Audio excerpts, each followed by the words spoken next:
In decades gone by, before the days of cheap and easy phone networks, you may have gained enjoyment from writing letters to a pen pal. These letters often form the bedrock of a lifetime friendship between somebody you may have met once, or in fact never met at all. The problem with having a pen pal was sitting down and handwriting or typing a letter, and then the person on the other end maintaining the attention span to read it. By the 1950s, however, a craze called tapesponding, short for tape corresponding, was growing in popularity instead of pen and paper. Thousands of people were using a microphone and tape recorder to send audio letters to friends both locally and around the world. Now there's a link to the radio hobby here, which will become clear soon. Amateur tape recording had blossomed in just a few short years into something infinitely larger than a spare time hobby. The rising popularity of consumer tape recorders left enthusiasts glued to their sets, recording everything within earshot, from babies' cries, next door's dog barking, and pirated radio shows.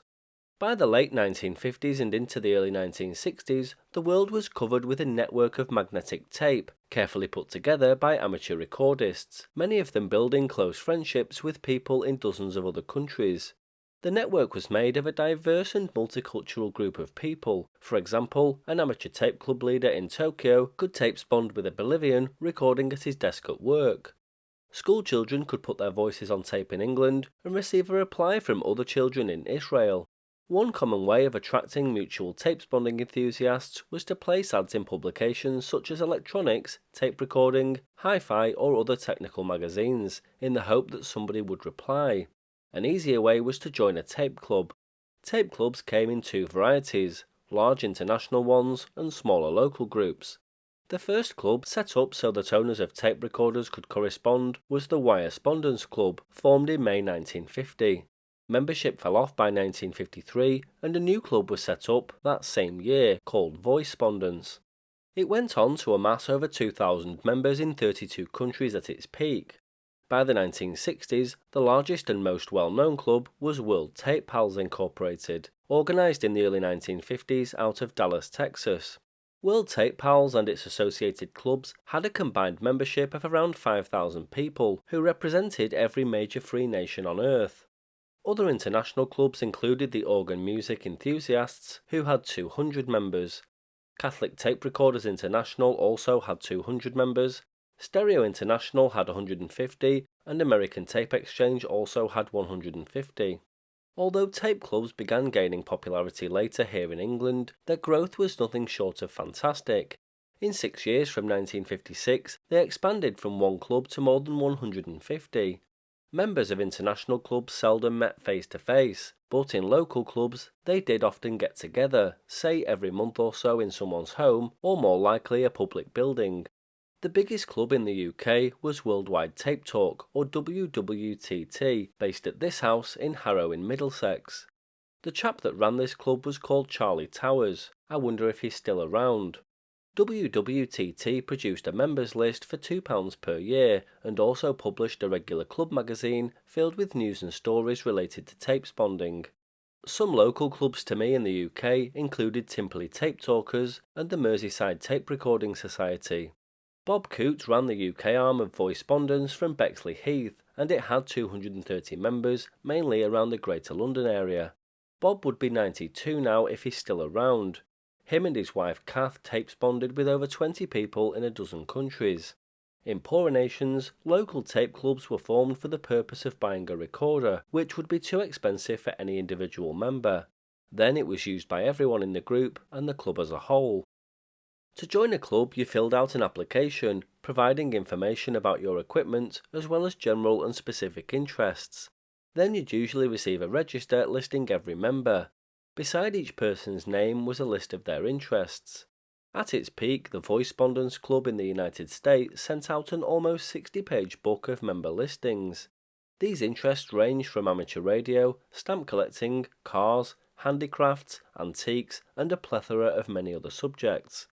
After your name appeared on the list, you'd begin to receive and send written letters from other members in various parts of the country or even the world who wanted to exchange tapes. Letters were usually exchanged first, and then tapes would follow.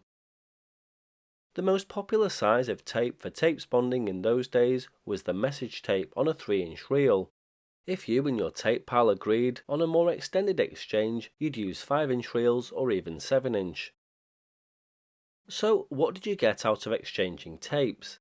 Aside from giving you new friends all over the world, listening to tapes was the next best thing to being there in person.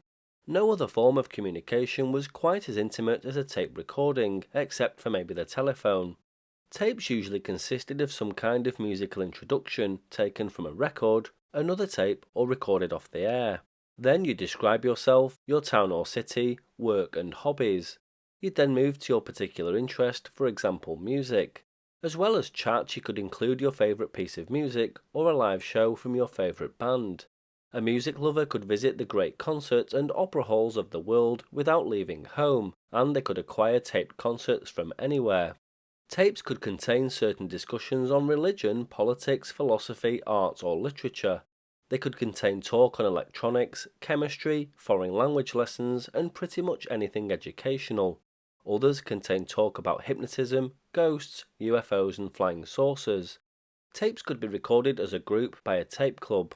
These would usually contain a lot of informal chatter, and sometimes a member may play an especially entertaining tape he or she's made or received.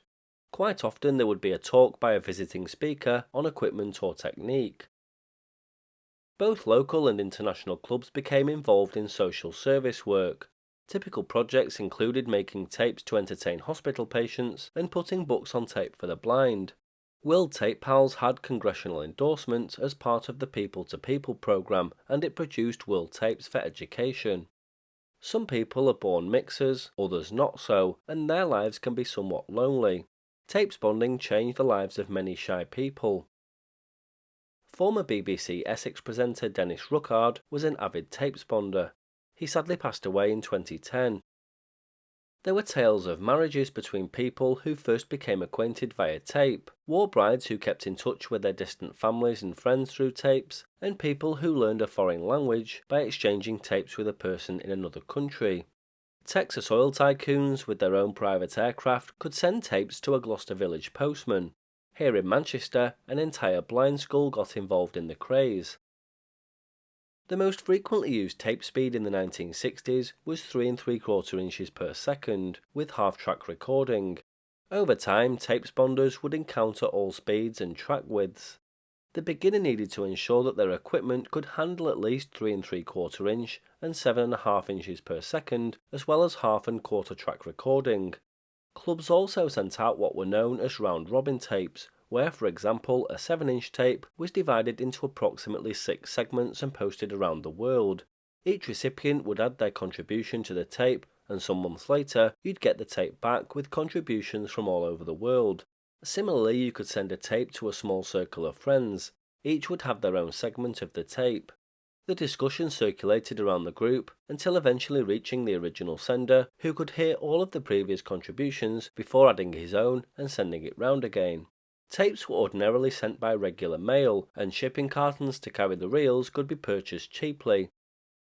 If a reel you sent was of particular value, you could arrange to have your tapespondent return it, and you'd send theirs back. However, it was common practice for them to keep your tape and you keep theirs, either erasing and recording again, or putting the reel in your tape library. One of the biggest problems was people not replying to or acknowledging receipt of the tapes they received. The hobby was built on trust, and repeat and known offenders were put onto a blacklist of people to avoid. There was naturally a crossover between radio amateurs, shortwave listeners and scanner users, and tapesponders. From around the same time as the conception of the hobby, radio hobbyists began putting ads in radio magazines advertising for mutual tapespondents, the idea being sharing thoughts on DX and sharing recordings from their part of the world.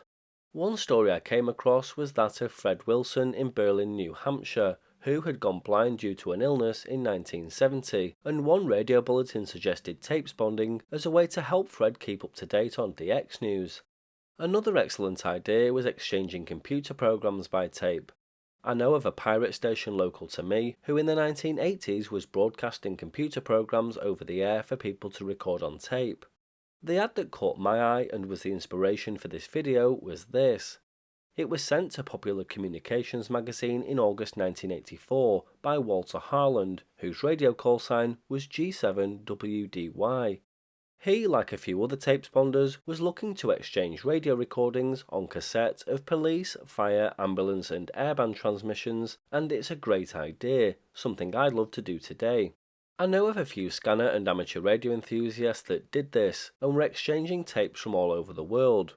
Those tapes contained transmissions that were lost in the ether as quickly as they were sent, but preserved on tape.